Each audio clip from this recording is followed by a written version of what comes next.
Well, hi everybody, and welcome to another My Favourite Ipswich Town 11. I'm Mike Bacon. I hope you're enjoying them. We seem to get some great feedback. I said last week I stopped in the high street, and this week I was in the pet shop, and somebody stopped me and said how much they enjoyed Carl Fuller's Favourite 11. I don't know, they're quite asking some budgie food for my auntie, but I mean that's another story together. But anyway, so here my favourite Ipswich Town 11, and this week. This week we've gone young mode. We've gone very young mode. This guy wasn't even born when Ipswich Town were the greats of Europe and all the rest of it, but he's big Ipswich Town fan, and of course he's one of our fellow kings on the Kings of Anglia, for a friend of the King, big good Kings of Anglia king he is, and I'm sure he'll have some. Well, I'm looking forward to his favourite. It's going to be very interesting. This I hope it's Mr. Ross Halls. Ross, you're sitting there looking all bearded and wonderful. How are you? I'm very well. Always love your intros. Weren't expecting a pet shop that you mentioned in my favourite 11, but I'll take whatever it is. But I'm looking forward to this, Mike. As you said, I've been putting together all your chats with Andy, Carl, Keith Della and everything, and I look at their teams and go, wow, if I was alive to see those players play, I loved it. But yeah, my team's going to be very different. Well, it is going to be very different, I'm sure. But I mean, this is the beauty of a favourite 11. It's all about favourite players, you see. I mean, it's been wonderful to have some good best players and all this, that, and the other. But favourite players is always great fun. Now, look, yes, I was in the pet shop, and it was nice to bump into somebody about. And perhaps I wonder where I'll be when someone bumps into me and says, "Cool, Ross Hall's favourite 11 was good, wasn't it, Mike?" I have no idea where I'll be, but I mean, I'm looking forward to that. So, look, Rossco, before we get even anywhere close to your favourite 11, you tell us a little bit about your Ipswich Town. How did it all come about, and when did you first go? Born and raised Ipswich boy, as you can hear the Suffolk dulcet tones, and there's no other team really. You know, of course, you have friends or other family members who may go and try to push you to like a bigger club or, a Premier League club at the time, the Arsenals or the Man Uniteds and stuff. But I stick to my guns. I'm born and raised in Ipswich, got to support them. My first game was an interesting one, and I'm very lucky that I went to this game. It was the Bolton 5-3 at Portman Road, the playoff semi-final second leg, Jim at night and all that. So that was a great start to my town fandom, but I didn't go again for a while because I was very young then. But yeah, I'm doing the boyhood dream at the moment, covering Ipswich Town as a job. But I've gone home and away. You can think of any other team I've gone to. I've travelled across the country to support this football club, and yeah, hopefully some good things are happening at this club again after the last decade or so. It's not been too great, is it, Mike? No, it has not been too great at all, Rossco. That's an understatement, but it's neither here nor there. I mean, yeah, Bolton. So do you remember much about that Bolton game? It was an absolute stonker, one of the best games. You were quite young, were you? A little baby Rossco, were you? Yeah, very baby Rossco. I was only 4 at the time, and yeah, once again, the only thing I can remember from that night is just crying, I think, at one stage because it was too loud. As you know, when you're a kid, when it's a bit too loud, because of course it was everything happened in that game. There was 8 goals, red cards, penalties, extra time, pitch invasion. But that is a night I can say I was there, and it was just a great night all round. And sadly, nothing else topped that. There's been a few, late winners and some, big goals. One of the manager I'm going to pick later on in the show is the man who we love to score a lot of goals under his tenureship. Probably, sort of spoiled it already for that one. But yeah, town fan since I was a little kid. So yeah. That's rather interesting because when I talk to people on here, of course, us more aged town fans who I've spoken to and chat away to, we all talk about the good old days, the Beatties, the Hunters, the Butchers, the Osmonds, and all the rest of it. I mean, you're very young family.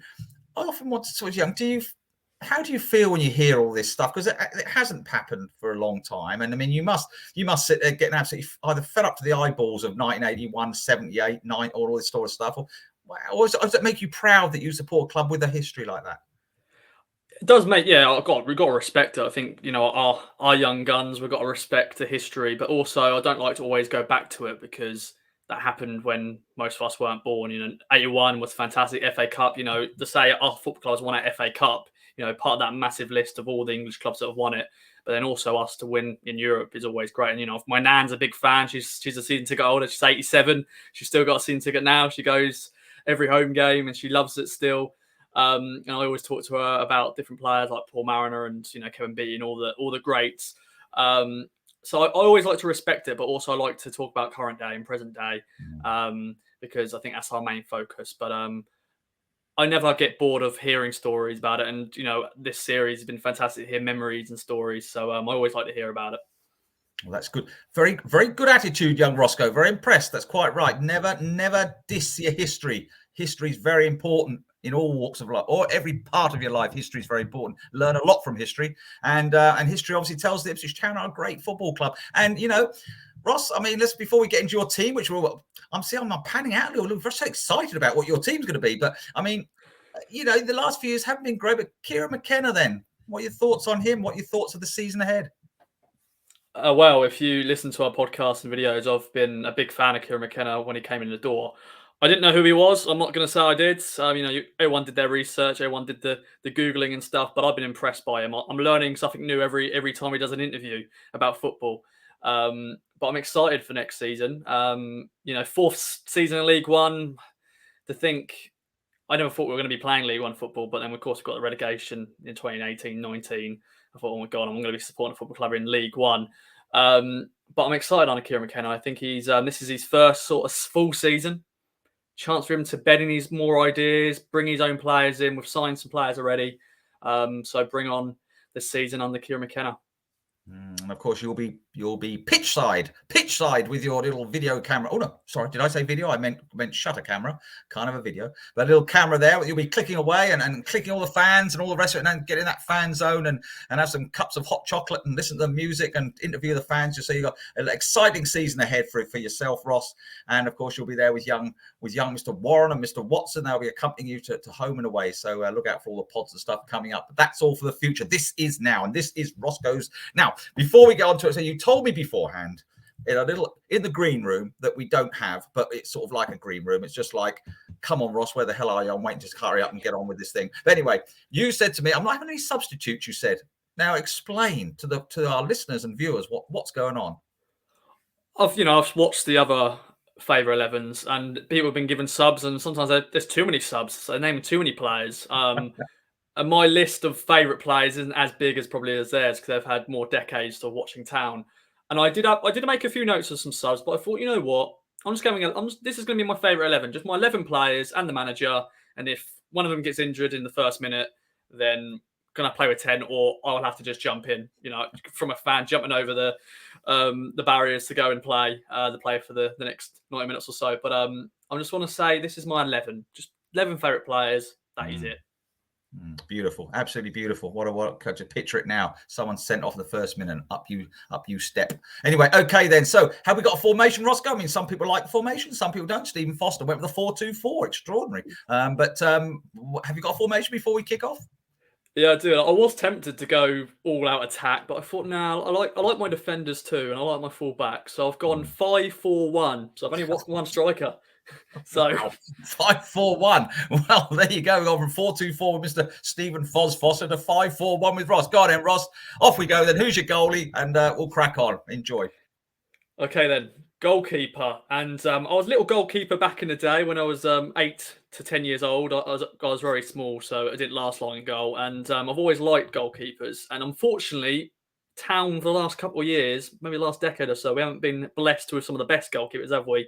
Christian Walton is getting up there now as one of my favourite. But my all-time favourite is Bartosz Białkowski, the man with the beard, the Polish international. Of course, he went to the World Cup for them. But, he signed as a free agent from Notts County in 2014. He also had like a weird spell. When I did my research, he actually had a loan spell at Town back in 2009, but didn't play didn't make an appearance. But when he came in as a backup to Dean Gerken, he then became number one, and he was just unbelievable. Watching some of his highlight reels, it's just unbelievable. Some of the saves, it shouldn't be possible. And I think there's one game against Nottingham Forest where he saved the original shot, then it was a rebound, he saved that. Then there was another one where he had to claw up to then keep it off the line. Goal line technology had to get involved, and the ball was just about not over the line. And some of those saves during a couple of seasons here was fantastic. And he was a great character as well. And I wouldn't say he was the inspiration of my beard, but at the time when Bart was here, we had a lot of Town players who had beards. Luke Chambers had one, Paul Anderson had one, Cole Scouse even had one. everyone just had a beard, and Bart was just a fantastic goalkeeper, and he's my goalie. It was a time of beard. You're quite correct, and Bartos was certainly at the forefront of that. Bielakowski, when he came in, of course, we all dreaded having to spell his name as journalists when he came. It was the biggest dread. But anyway, he was a fantastic goalkeeper. You're absolutely right, Ross. I think he's one of the best goals we've had here in the last decade. To be fair, Christian Walton, very impressive at the moment, but Bart was right. Was he Player of the Year once or twice, or 3 times in a row? I think. Yeah. So you don't get Player of the Year 3 times if you're not half decent, do you? So that's a good shout there, young Rossco. And I think a lot of people they'll start already. They'll be going, wow. They'll be going, this guy's really done his homework. So that's good. Yeah, good start. Bart in goal then. Right. So you've got 5 at the back. This is extraordinary. Just talk us through where do you want to start? So of course, I've got 3 centre halves and I've got wing backs. So I think probably let's just do all the centre halves first, and we'll go to our wing backs. And I just love one of these centre halves. They're probably going to get sent off, most likely. But we'll see. I'm going to start off with the big Canadian, Jason DeVos. I loved him. He was my captain. He was my first proper captain, if you know what I mean, where I knew what captains were. Before that, we had Jim Agilton and co, and like Matty Holland, of course. But he was my first one. I knew what captains was, and think he was a cracking signing. Like on a free transfer from Wigan in 2004, won so many headers, and he did something that a lot of our defenders don't do at the moment, and score from set pieces, which I just like to see. He's been named in the Hall of Fame as well. So once again, you don't get named in the Hall of Fame at a football club if you weren't that great. But I just love Jason DeVos, and what a character as well. And of course, we've got a connection with Canadians at the football club. Before we had Craig Forrest and Frank Yallop. Jason DeVos then joined that group. We've also had Jamie Peters, and there's some other ones out there as well. But Jason DeVos is my first centre half. Good shout, DeVos. And I believe he did a column in the newspaper, for a while with us for the East Anglia Daily Times Ipswich Star. He was very good. He's very good with the media, and still is, I believe, very good with the media. So, and a very fine footballer, a good solid centre half there, Rossco. I think that's just sort of you get what you get with get what you see with Jason DeVos. Very good player, good choice. That's one. So excellent. Carry on. Second is going to be the man in the middle, and it is Christophe Berra. Now, once again, a lot of my players are all free agent signings because he once again was an unreal signing by Mick. Of course, reunited with Mick McCarthy. Of course, they're both at Wolves together. But to sign him on a free, an experienced centre half in his first season, once again, looking at my research, won Supporters Player of the Season in his first campaign. Now, he wasn't the fastest. He wasn't the fastest centre half, but he did read the game really good. Once again, score from set pieces, which is what I'm going to rely on my defenders. They need to score. I've only got one striker. My set pieces we need to, make sure we score from, and he's the man who can do that. Him and Tommy Smith, their partnership. I think he scored 5 goals in his first season, then 6 goals in the playoff season. Now let's talk about the elephant in the room. He did get sent off against Norwich in the playoff semi-final second leg. I think some people may not forgive him for that, but I just love Christophe Berra. I think he was a fantastic player, the Scotsman. And I also spoke to him for my Ross Meet series, and it was just great to chat to a player that I really liked watching. And he's another good lad. And Christophe Berra alongside Jason DeVos, not bad. Good player, Bear, as you say, and part of that very successful playoff season. Basically the only main season Mick McCarthy really had, big season, but it was a big season, very close to so much glory. And yeah, Bear was hard, wasn't he? Hard man. You've got some pretty hard defender. He'd stick his head in anywhere, wouldn't he? As well, he wasn't scared of much. No, he wasn't. And yeah, that red card. I think when I always mention Christophe Berra on, fan podcasts or anything like that, some people go, "Oh, can't forgive him for what he did." But all round, he was solid for us. I think before that, we didn't have many great defenders. We were conceding a lot of goals, but he came in and we were, keeping clean sheets and just solid at the back. And his partnership with Tommy Smith, which is fantastic. And as I said, he scored from set pieces, and that's what I want my defenders to do. You're going for the defender to get set pieces, aren't you? So you've gone for 2. You've got 2 good centre halves there who scored plenty of headers. Now, in lightness with not a third big strong man, surely. Yeah, I have done. It sounds like I like my big men at the back. It sounds like, but I've gone with Gareth McCauley. Yes. Really like Gareth McCauley. Signed by Jim Agilton in 2008. Had a bit of a shaky start that I can remember, But he was just another leader and an all-round consistent defender. You know, he became really a consistent defender. Once again, scored goals from set pieces. So all my three defenders will be getting scoring goals. I was very sad when he left. He left on a free transfer, which was just... I still can't get over that, really. He went on to then play 7 years in the Premier League with West Brom. You know, capped 80 times for Northern Ireland. And little fun fact for you here, Mike. Would you want this fun fact? He's also MBE. He's Gareth McCauley MBE. So for his service for Northern Ireland. Extraordinary. How did he? When did he get that? Young Rossco, have you got a date, or how did it come about? I think it was a couple of years ago, but basically, it's just for his services for football in Northern Ireland. And you know, if you search Gareth McCauley on Wikipedia, it says MBE. So fair play to Gareth. Must be correct then if you got it on Wikipedia. So they're excellent. Good defender, Gareth McCauley. As you say, you don't play in the Premier League as long as he did. You know, if you're not a good defender, it's just as well we let him go on a free. Really, that sounds an absolute bargain. But no, I mean, fantastic defender, McCauley. He read the game well. Not quite in the. Was he quite as strong and beefy as the other two? I don't know. Perhaps not. But certainly he was a very cultured defender. Good player. And I think as well. My team it sounds like a lot of hoofball because that's Berra used to do that. DeVos a little bit did that. But we'll get to my striker later. But he'll be loving these defenders to be part of his team. But yeah, those are my centre halves. Should we go to my wing backs? Go on to your wing backs. Yes. We need a bit of few players going forward here at the moment. We haven't really progressed much out of the 18-yard box. But I mean, go on then, off you go. Okay, so on the right, I've got Fabian Wilness. What a guy Fabian was. Solid right back. Part of the team that won promotion to the Premier League, of course. I was very young, during that team, but he stayed at the club for so long, a great servant for the club. Of course, got a testimonial because he was there that long, 10 years at the football club. Went through a lot of players, went through a few managers, of course, from Burley to Royal to then Jim Agilton. I think he left just when Roy Keane came in. But yeah, it was just a fantastic player and always got forward really well. Scored a few goals, the goal against Man United, which is always up there. He scored against Norwich as well, which is always good.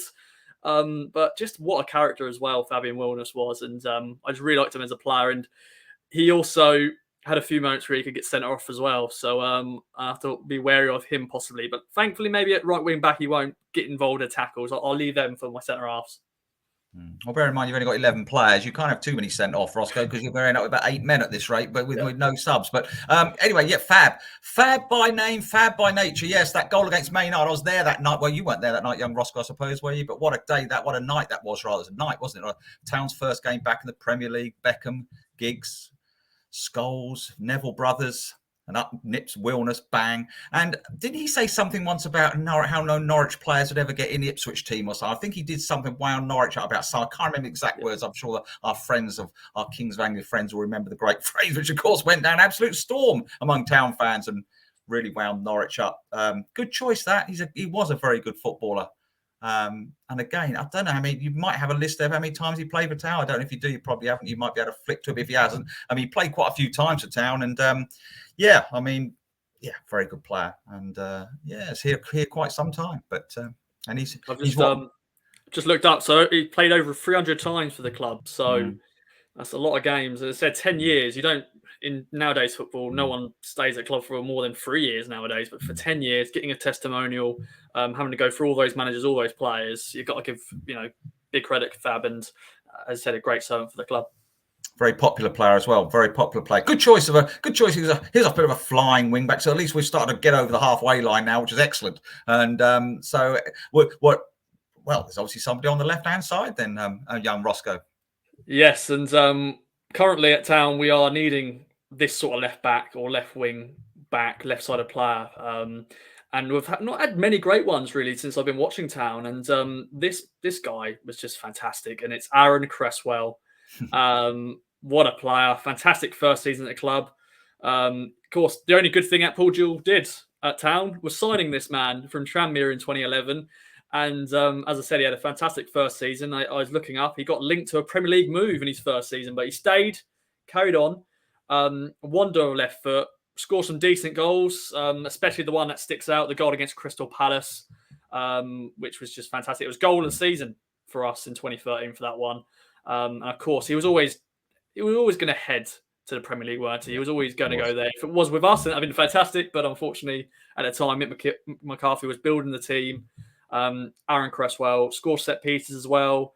Can take set pieces, so he's probably my set piece taker. Probably, I've got a few other players who can do that as well. But Aaron Cresswell went to West Ham, 3+ million. I think it was 3.5 million, something like that, which is just a bargain for West Ham. He's gone on to make over 250 Premier League appearances. Of course, won a few caps for England as well. But Aaron Cresswell, really liked him. Of course, Tyrone Mings weren't a bad replacement for him, but I always say Cresswell is better than Mings. Very cultured. Cresswell, cultured left foot. I've always thought I've always thought of Cresswell. I've always watched him a lot at West Ham. Often he doesn't. It's the simple things he always does well. I think about Cresswell. Whenever I watch him play, I think he just does simple things well. He's not. He doesn't sort of, doesn't light the whole place up by roaring past 10 people, and he just does simple things well. And he has got a very good left foot. And you're absolutely well, especially your team, because you need someone to be putting those balls into the area. He'd be ideal. He was very good.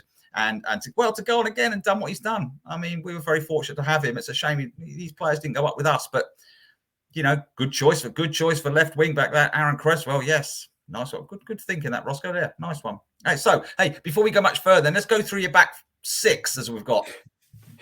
Yes, of course, good old the Polishman, Bart in goal. And then we've got Fabian Wilness, Jason DeVos, Christoph Berra, Gareth McCauley, and Aaron Cresswell. That is a good back line and also attacking line. If because Aaron Cresswell and Fabian, they can defend as well.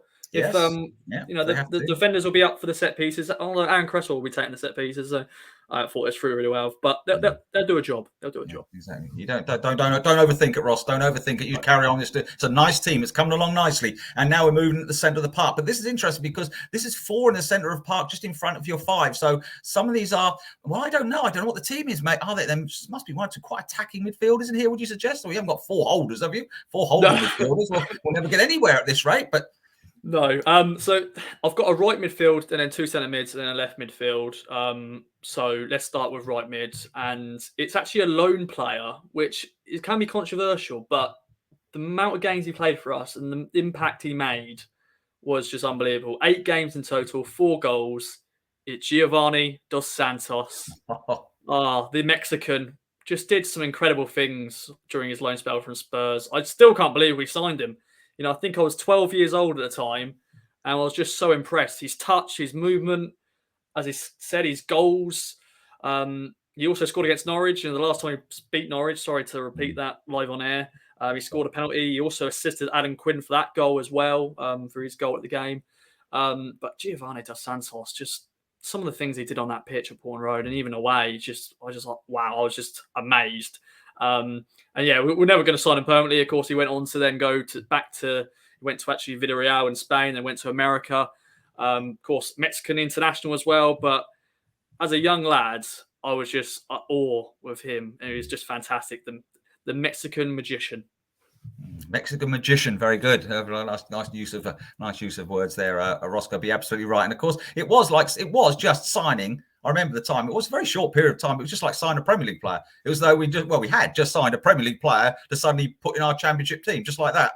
And it was extraordinary. Suddenly, this guy was clearly head and shoulders above what we had, but we got him on loan for that short period of time.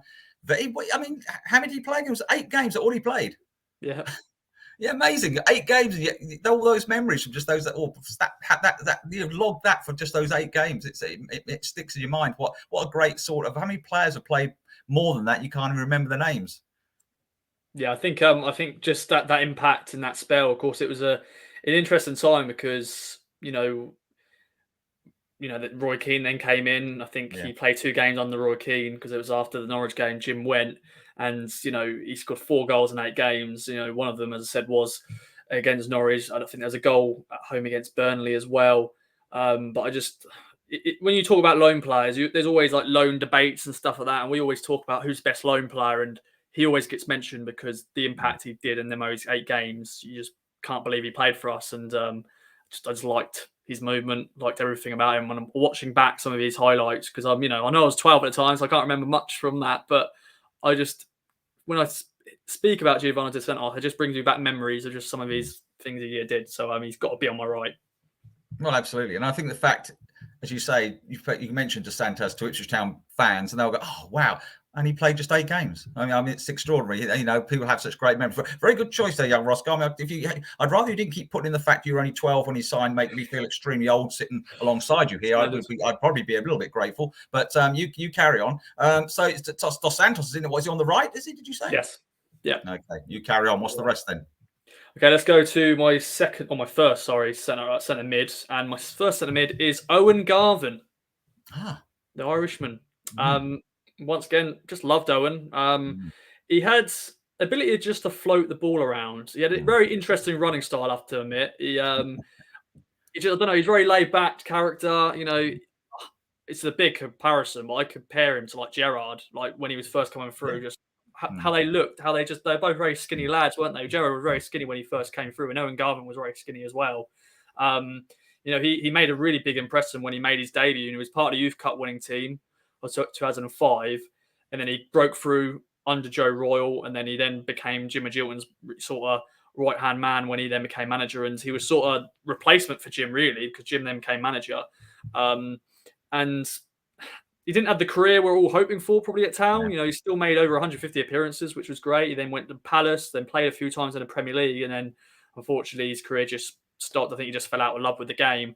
But I just really liked Owen Garvin when he broke through. And that was, of course, a time where I was really watching Town week in, week out as well. And he was just one that just always stood out for me. But really liked Owen. I get that. You know, it's funny. I really do get that, because I think you're right. Owen Garvin was, you felt he was very much a local. He wasn't local, obviously, where he was born, but he's very much an Ipswich Town youngster coming through. And we sort of saw him develop, as you say, and we wanted so much for him. A bit, I suppose, like Andre, you know, and Flynn Downs. It's that type of sort of, we wanted him to keep coming through and be so. And Owen had some good seasons. He was a classy player. He didn't have a lot of pace, did he? But he was, but he could pick a pass, and he could. That's what I liked. He could pick a pass, and that's you know, he liked the ball on the ground.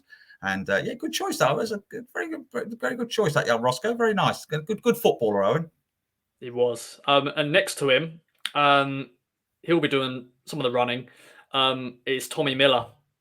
Tommy Miller, what a man! Goal scoring midfielder.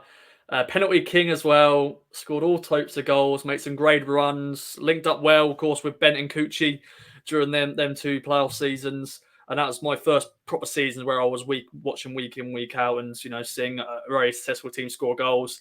And the thing that stood out for me with Tommy was his celebrations a lot. You know, there's 2 celebrations that stick out. Is the one with the snooker cue, or with the corner flag, and he was like using it as a snooker cue. And then the push-ups for Shefty Cucci as well. There's a great picture of him and Shefty Cucci doing push-ups. But Tommy Miller, what a player, box to box. And as I said, goal-scoring midfielder, which we've been lacking for a very long time. Hopefully Sam Moores is that man now. But for a while, you know, we didn't have many midfielders scoring goals. And Tommy Miller was always guaranteed at least 5-10 goals a season. Of course, some of them were penalties, I have to add. But he has to score them. But Tommy Miller, what a player, what a guy. Mr. Warren put Tommy Miller, I think, in his side as well. I might be wrong. I think he did. He was a good player, Tommy Miller. And like you say, goals. He used to get some goals. Yes, he did get a few pens, but he had a couple of good seasons there with Ipswich Town. Of course, as you rightly say, you know, getting to the playoffs and stuff, and good, very good player. They left, a lot of them left at the same time, didn't they? If I remember rightly, I think which was a shame. But Tommy Miller, I suppose. He's a bit of a John Walk type player. I'm not comparing them because there was a different era completely. And John Walk was obviously a legend, you know, an absolute international legend. But Tommy had a little bit about him as well. Not quite on the John Walk level, but certainly a little bit about him. Good choice. I can see why.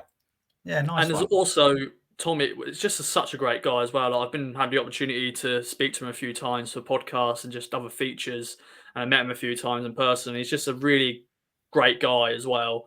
And I think that's what a lot of my team is. A few that I've been lucky enough to meet in person and meet a few times to actually chat about different things about their career. And they're just all been top blokes. Of course, there's some that may not. I've not met Giovanni Dos Santos, unfortunately not. But hopefully one day we can get an interview with him, because that would be interesting to hear his thoughts on his time at Town, if he can remember, because he's probably thinking, Ipswich, where am I going? Ipswich? But you're here, my friend. But no, Tommy Miller, what a player.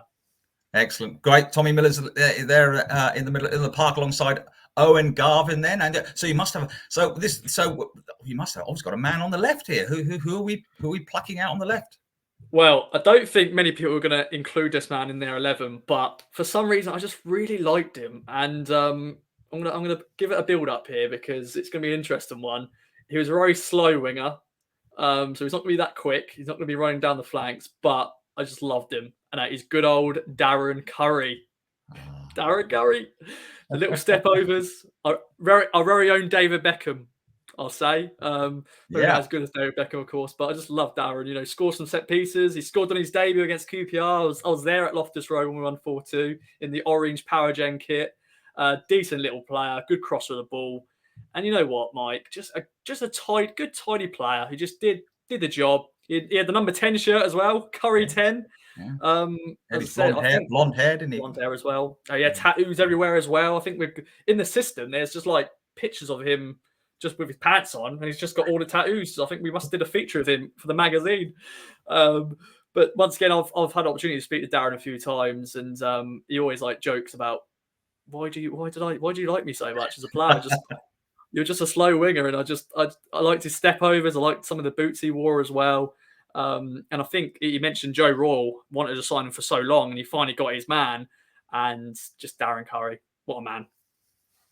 He scored against QPR, as you rightly says, and gave us a wonderful green and heading that Saturday night. Curry stings the R's, which was a beaut. Which thank you very much. Yeah, and but no, I mean he was actually.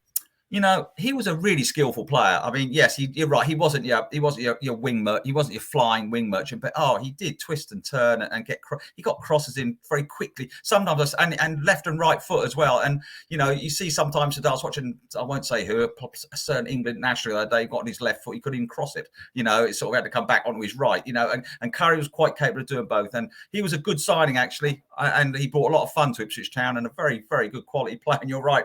Make sure one of those pictures of him. All his tattoos goes up if you when we get up when this goes out on if you watch this on video, because he did have a lot of tattoos. I think there was a feature done off him on that. But good shout, Rossco. Why not? I mean, a lot of people like Darren Curry. A lot of people, and I think as well, he was part of a team that was successful. You know, back-to-back playoffs. He signed, I think, when the transfer window was very weird. I think he signed in like November or December 2004.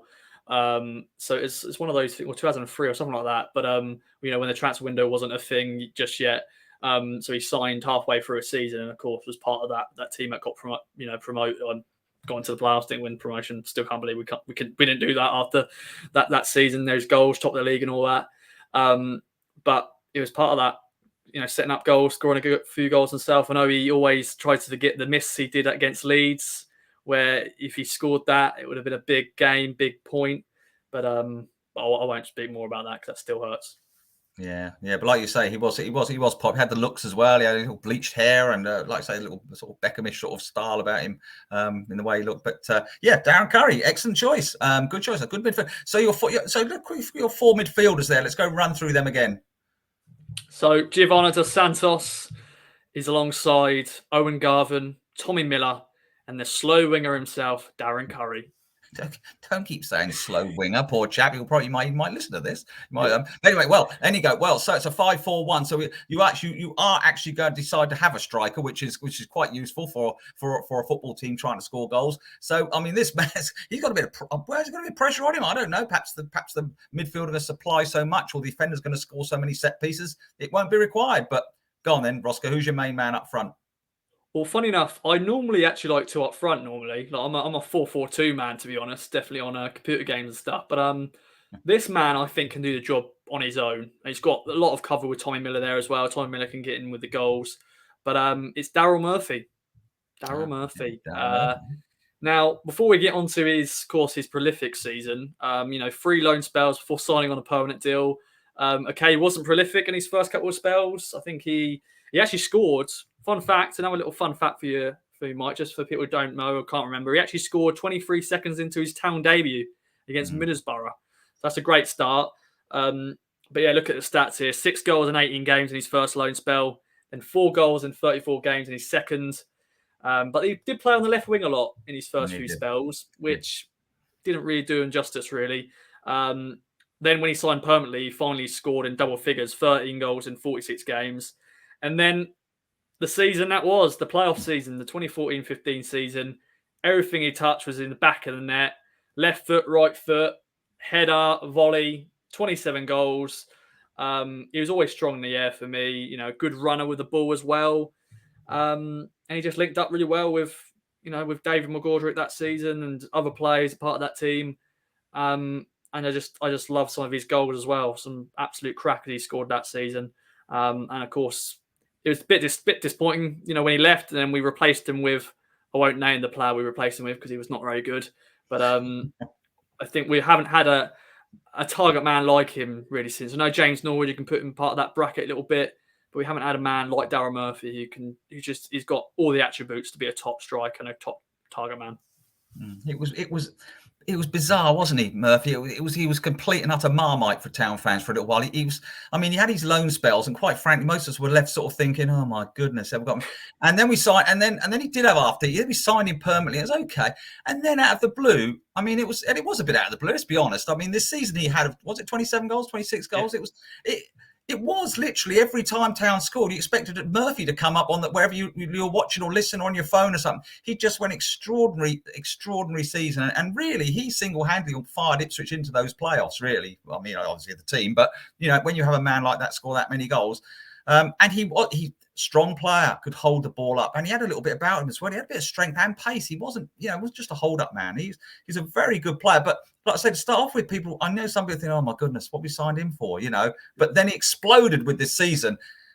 Yeah, why not? Favourite player, I would say that season on its own. It was almost a Marcus Stewart type season, wasn't it?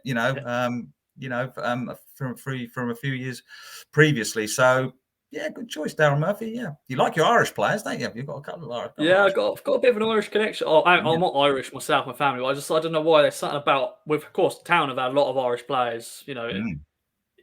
History. Even from the early '80s as well and stuff like that. But definitely under Joe Raw, we had a few. The academy had a lot of few because Mick McCarthy brought a lot of Irish players because of these connections as well. And before we get into the manager and stuff and naming the whole team again, I just want to quickly say there's other strikers I could have mentioned. Darren Bent, of course, Pablo Canago, love Pablo. There's a few more I can mention, but John Walters as well, Alan Lee. I won't name all. I'm naming all the strikers there, but I felt I had to put Darren Murphy in. I had to pick someone from a successful team recently from 2014-15, and Darren Murphy's got to be part of that. Well, you see, this is why I have a subs bench, Rossco. This is why I tell people you have a subs bench, because rather than reading off all the people you didn't put in, you can put them on the subs bench. That's the idea of the subs bench, of which you've decided not to have one. The first person on this feature not to have one, and you're going to play with a bare 11. But that's your choice. But no, look, a good 11. I think, as you rightly say, before you know who the manager was, just go through this team again, and then you can tell us which lucky former Town manager is going to be the man to take charge. Okay, then. So 5-4-1, Bart in goal. Then we've got Fabian Wilness, Jason DeVos, Christoph Berra, Gareth McCauley, and Aaron Cresswell as my back five. Then we've got Giovanni De Santos, Owen Garvin, Tommy Miller, and Darren Curry in my midfield. And up front, on his own, going to score 27 goals for me as well, and that is Daryl Murphy. Fantastic. I like it. So good. That's enough. I like that. I've heard so many Kevin Beattie's, Alan Hunters, Franz Tyson's, Arnold Murens, and all the Paul Maris, quite rightly so, of course. So it's nice to get perspective from someone who hasn't seen, was not lucky enough to see all those players, but still got lots of great favourites. So there's some good players there. I'm saying that. There's a lot of good footballers there. Who's the man? Who's the manager? It's Paul Hurst. No, I'm joking.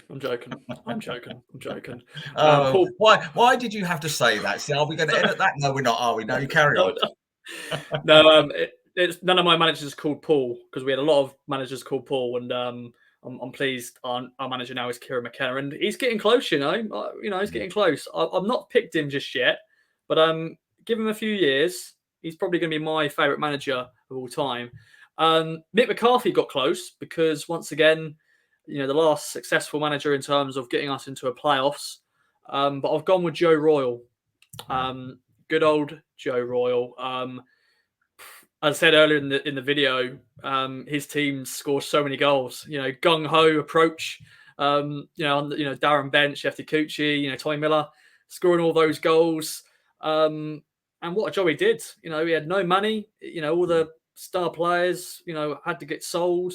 Then he brought his own sort of players in. And then when we missed out on the second year in the playoffs against West Ham again, he then had to see the likes of Darren Bent leave. Tommy Miller had to go as well. A few others had to go as well, like Kelvin Davis in goal. And he was just a great manager for us and signed some really good players. Signed Darren Curry. He's part of my 11.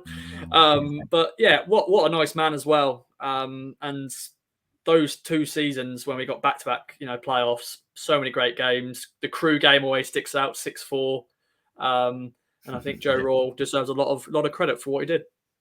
His brand of football was great, wasn't it? I must be honest. I mean, it was great, and to get those back-to-back playoffs that he did and stuff, and it was just great. It was a good period. I think none of us had loved any more than Joe to have got us back in the Premier League, to be honest, because he was genial Joe. I mean, he was just always had a smile on his face, and he was a typical Scouser. He was just a great character, and he always had a good story. And of course, I tell you stuff from the sports room's perspective back in the day. You used to be able to phone him at sort of 8 o'clock every morning. For a story for the paper, because before we had printed about sort of 6 o'clock the night before. We used to actually print on the day then, and used to be able to phone him up, and he'd always have time. He'd always be there, available for give me a ring. He said 8 o'clock every morning for the latest. He'd have to have He'd have once a week press conference. Back in those days, you could just phone Joe up on his mobile or on his phone, office phone, for the latest. And good choice. A very popular manager as well at Ipswich. When he left, people were disappointed that he left with no bad feelings, I think, which is obviously not what's happened in recent times, but certainly, good shout that. Ross, good shout. To be fair, I ain't got many good choices really. I said Mick McCarthy, Joe. Jim I think deserves to get a mention because once again he brought in Giovanni Dos Santos, and those couple of years he was in charge as well. There's some good football being played as well, but unfortunately, the way it ended with him. But other managers don't really deserve to get mentioned because they weren't very good. So there we go. Well, no, the managerial situation hasn't been fantastic over the last decade or so, has it? But let's hope. We're currently in the realms of a new man and a new era, very much a long-term era is what we like to see, not just a new era, a long-term era for Kieran McKenna to build his Ipswich Town team. Right, Rossco, this has been fantastic. Before we have a quick final chat, just run us through your whole team again with your manager. I was going to say with your subs, but you ain't got any. So off we go. So in goal, Bartosz Białkowski. On the right, Fabian Wilness running down that flank, crossing the balls in. Then we've got 3 centre-halves, my 3 brutes. Jason DeVos, the beautiful Canadian. Then we've got Christoph Berra, the Scotsman. Then we've got the Northern Irishman of Gareth McCauley. On the left, we've got Aaron Cresswell. Then on midfield, we've got the Mexican magician, Giovanni Dos Santos. Owen Garvin, the Irish Gerard. Then we've got Tommy Miller scoring the goals. And then on the left, the slow winger, Darren Curry. Sorry, Darren. And up front, the Irishman scoring me the goals, Daryl Murphy. And the man that's going to be managing them alongside me, of course, Joe Royal. Fantastic. I like the way, firstly, you've managed to get yourself on the bench as an assistant coach, and also the fact that and you managed little names for everybody, which was nice, which is great. Hey, Rossco, it's a really nice 11. That not good memories for you. That's what this is all about. It's all about someone's favourite 11 and how much they've enjoyed watching these players play. And brilliant. Well, let's look forward very quickly for a couple of minutes to 22-23 season. Rossco, know that you'll be there with your cameras and your video. I nearly said videos there. Camera pitch side, sorry.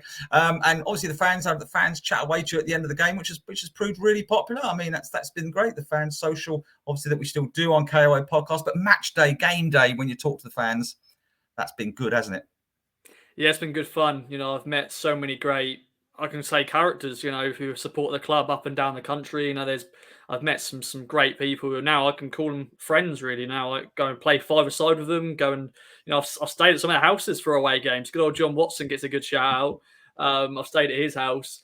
And it's just good fun. And people who are listening and watching, if you want to get involved, get in contact. We want more voices to be heard, and hopefully this season we'll be talking about good things. I'm sure there can be some bad games. There's always guarantee a bad game here and there, but it's always great to hear some thoughts from fellow town fans up across the country, even abroad as well. If you want to get part of the Fan Social podcast, if you live in America or wherever you live, you still can get your voice heard. So get involved. But I'm looking forward to next season, Mike. Looking forward to going to Forest Green Rovers, going to Morecambe again. I know that sounds crazy, but I'm looking forward to going to Morecambe, and also Plymouth again. I know that's once again a long way to go, but those sort of grounds I don't mind going to because you enjoy the trip. Exactly. Well, that's what supporting a football team is all about. You've got to enjoy it all and make the most of it. Well, look, let's hope Ipswich Town have a cracking season. Season coming up. Roscoe, thank you ever so much for your time. It's a wonderful Fab 11. We'll be back with this feature again next week with I don't know who we're going to have. I mean, we have so many people queuing up now. We've got queues of people coming up, which will stop me getting stopped in the street every 5 minutes about this, that, and the other. But Roscoe, thanks ever so much for your time. Great Fab 11, and obviously see plenty of you on the KOA podcast in the weeks and months ahead. And well, thank you very much, Rossco. Appreciate it. And we'll see you again sometime.